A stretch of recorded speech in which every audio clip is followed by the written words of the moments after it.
اس نے کہا میری بیوی گھر کے اندر خوشبو آ رہی ہے اور بکری کے تھن سے دودھ ٹپک رہا ہے، یہ دونوں چیزیں دیکھ کر لگتا ہے ابھی اس راہ سے گزرا ہے کوئی، ابھی اس راہ سے گزرا ہے کوئی، کہہ دیتی ہے شوخی نقشے پاکی، جیسے جنگل میں پیروں کے نشان بتا دیتے ہیں ابھی یہاں سے کوئی گزرا ہے۔ ایسے ہی بکری کے تھن سے نکلنے والے دودھ کو اور بکری کے اور گھر سے آنے والی اٹھنے والی خوشبو یہ بتلا رہی ہے آئے ان میں محبت، تیرے گھر سے کوئی برکتوں والا گیا ہے، تیرے گھر سے کوئی رحمتوں والا گیا ہے۔ کہنے لگی ہاں ایک آیا تھا، اس نے تھن میں ہاتھ لگایا، بکری دودھ دینے لگی، اور یہی نہیں وہ بولا ماں جب تک یہ بکری زندہ رہے گی دودھ دیتی رہے گی۔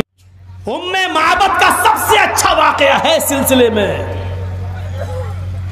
ایمان نہیں لائی تھی اس وقت تک، کافر ہی تھی، اور اللہ کے رسول اور ابو بکر ان کے دروازے پہ کھڑے ہیں مدینے میں، کہہ رہے ہیں ماں اس نے دروازہ کھولا۔ کون ہے؟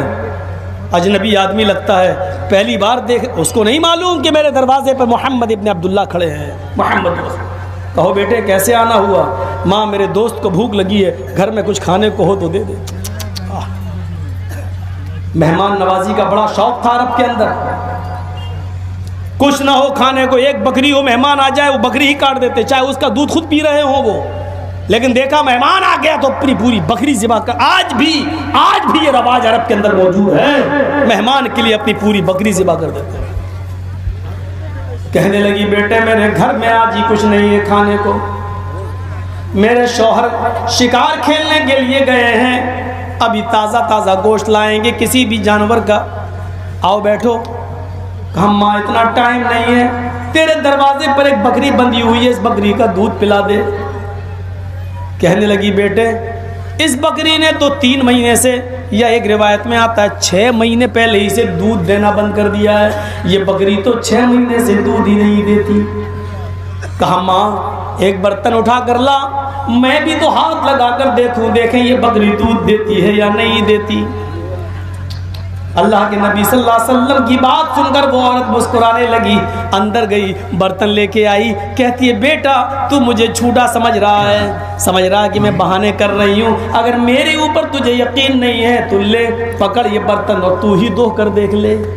اللہ کے نبی نے وہ برتن اپنے ہاتھ میں لیا، آگے بڑھنے لگے، وہ بکری جو اٹھانے کے بعد ہی اڑتی تھی آج اپنے سے کھڑی ہو گئی۔ اللہ کے نبی آگے بڑھے اور وہ بکری اڑ کے کھڑی ہو گئی۔ اس عورت کو نہیں معلوم کہ یہ میرے دروازے پہ کون آیا، وہ نہیں جانتی تھی وہ کیا جانے، یہ وہ ہستی ہے، یہ اکیلی نہیں چلتی ہے، یہ وہ ہستی ہے، یہ جہاں جاتی ہے رب کی رحمت بھی اس کے ساتھ ساتھ چلتی ہے، رب کی رحمت بھی اس کے ساتھ ساتھ جاتی ہے۔ محمد ابن عبداللہ بیٹھ گئے اور آپ نے اپنے ان دونوں گھٹنوں کے بیچ میں آپ نے برتن کو دبایا اور اپنے یہ دونوں ایڑیاں پیر کی اپنے دونوں کولوں سے لگا لی اور برتن دبا لیا۔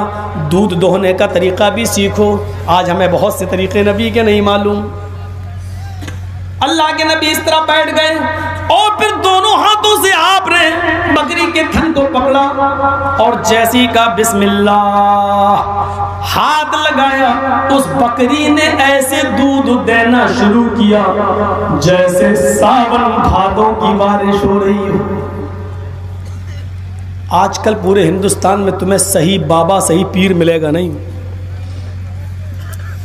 جس کو ہم پیر سمجھ رہے ہیں اس کو اپنے گھر میں لاؤ کہ میری بکری دودھ نہیں دے رہی ہے، بابا اس میں پھونک مار دو تو تھوڑا بہت دودھ دے رہی ہوگی وہ بھی غائب ہو جائے گا، تھوڑا بہت نکلے گا بھی تو وہ کہہ دے گا ہم ہی کو چائے بنا کے پلا دو۔ میرے پیارے ساتھیوں جیسے ہی ہاتھ لگایا نبی اکرم نے دودھ دینا شروع کیا۔ کائنات کا سب سے بڑا پیر وہ ہے جس کو ہم محمد رسول اللہ کے نام سے جانتے ہیں، اور برتن بھر گیا۔ بڈھی دیکھ رہی ہے، بڑھیا دیکھ رہی ہے، ام معبد کہتی ہے بیٹا میں جھوٹی نہیں ہوں، اللہ کی قسم یہ دودھ دیتی نہیں تھی، پتہ نہیں آج کیسے دیتی۔ ہم جھوٹے نہیں ہیں۔ آپ نے کہا ماں میں جانتا ہوں کہ تم جھوٹ نہیں بول رہی ہو۔ آپ نے ابو بکر سے کہا تم دودھ پیو، پھر آپ نے خود دودھ پیا۔ ماں تیرا تو برتن ہے، تیرا تو گھر ہے، بکری بھی تیری ہے، تو اب زندگی بھر دودھ پینا، لے پکڑ۔ بچا دودھ تو اس کو بھی دے دیا۔ جانے لگے، کہنے لگی کہاں جا رہے ہو؟ یہ رحمتوں برکتوں والا پہلی بار میرے گھر میں آیا اور ایسے ہی چلا جائے؟ نہیں، رکنا پڑے گا، میرے شوہر گوشت لے کے آتے ہوں گے۔ کہا ماں جا کہاں رہا ہوں، 2-4 دن کے بعد پھر لوٹوں گا، تیرے گھر سے ہوتے ہوئے جاؤں گا، وہی گوشت کھلا دینا جو تیرے شوہر لے کے آئے۔ ٹھیک ہے، پکا وعدہ؟ ہاں۔ لوٹو گے؟ ہاں۔ میں رکھ لوں گی گوشت کو۔ عرب کے اندر گوشت کو سکھا کر رکھنے کا رواج تھا، اس میں نمک لگا کے، سالٹ لگا کے دھوپ میں سکھا لیا جاتا تھا، اور اس کے بڑے بڑے ٹکڑے کر کے گوشت کو سکھا دیا۔ اس کو قدید بولتے ہیں عربی زبان میں، قدید۔ گوشت کے بڑے بڑے ٹکڑے نمک لگا کے اور سالٹ لگا کے اس کو دھوپ میں سکھا لیتے تھے، ضرورت پڑے تو اسی میں سے کاٹ لیتے تھے، اور 250 گرام پکا لیا، آدھا کلو پکا لیا، تو تم رکھ لینا، میں آؤں گا قدید تمہارا سوکھا ہوا گوشت کھا لوں گا۔ کہا ٹھیک ہے۔ چل دیے، ابھی بھی نہیں معلوم کہ کون ہے یہ، ابھی 100 قدم گئے ہوں گے اللہ کے رسول، بس صرف 100 قدم آگے بڑھے ہوں گے، اتنے میں شوہر آ گیا۔ ابو معبد جیسے ہی گھر میں گھسا، اس نے بکری کے تھن سے ٹپکنے والا دودھ دیکھا، بکری کے تھن میں ایک ایک بوند دودھ کی گرتے ہوئے تھن سے دیکھی، گھر میں خوشبو دیکھی۔ اس نے گوشت کی پوڈری زمین کی اوپر رکھی اور بکری کے تھن کو دیکھنے لگا، اور گھر کے آنگن سے خوشبو اٹھتی ہوئی سونگنے لگا۔ ام معبد نے کہا ابو معبد کیا ہو گیا ہے، تم بار بار کیا دیکھ رہے ہو؟ اس نے کہا میری بیوی، گھر کے اندر خوشبو آ رہی ہے اور بکری کے تھن سے دودھ ٹپک رہا ہے، یہ دونوں چیزیں دیکھ کر لگتا ہے ابھی اس راہ سے گزرا ہے کوئی، ابھی اس راہ سے گزرا ہے کوئی، کہہ دیتی ہے شوخی نقشے پاکی، جیسے جنگل میں پیروں کے نشان بتا دیتے ہیں ابھی یہاں سے کوئی گزرا ہے۔ ایسے ہی بکری کے تھن سے نکلنے والے دودھ کو اور بکری کے اور گھر سے آنے والی اٹھنے والی خوشبو یہ بتلا رہی ہے آئے ام معبد تیرے گھر سے کوئی برکتوں والا گیا ہے، تیرے گھر سے کوئی رحمتوں والا گیا ہے۔ کہنے لگی ہاں ایک آیا تھا، اس نے تھن میں ہاتھ لگایا، بکری دودھ دینے لگی، اور یہی نہیں وہ بولا ماں جب تک یہ بکری زندہ رہے گی دودھ دیتی رہے گی، تو اس کا دودھ پیتی رہنا۔ آئے ابو معبد تم گوشت لائے ہو، وہ بھوکا تھا، ابھی 100-150 قدم ہی گیا ہوگا، جلدی جاؤ اس کو پکڑ کے لاؤ اور اس کو ہم تازہ تازہ گوشت بنا کر کھلائیں، وہ بھوکا تھا۔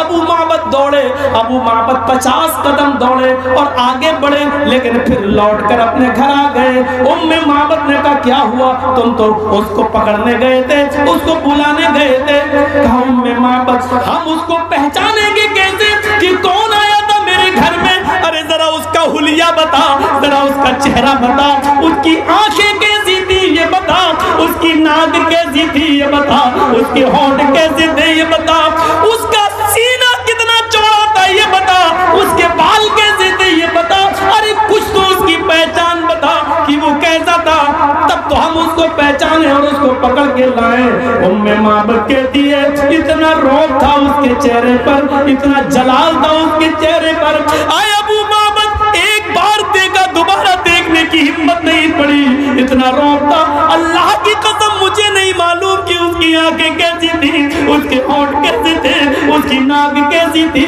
اس کی آنکھیں کیسی تھی، اس کا سینہ کیسا تھا، میں تو صرف اتنا جانتی ہوں وہ چاند کا ایک ٹکڑا یا سورج کی طرح روشن اور چمکدار چہرہ تھا۔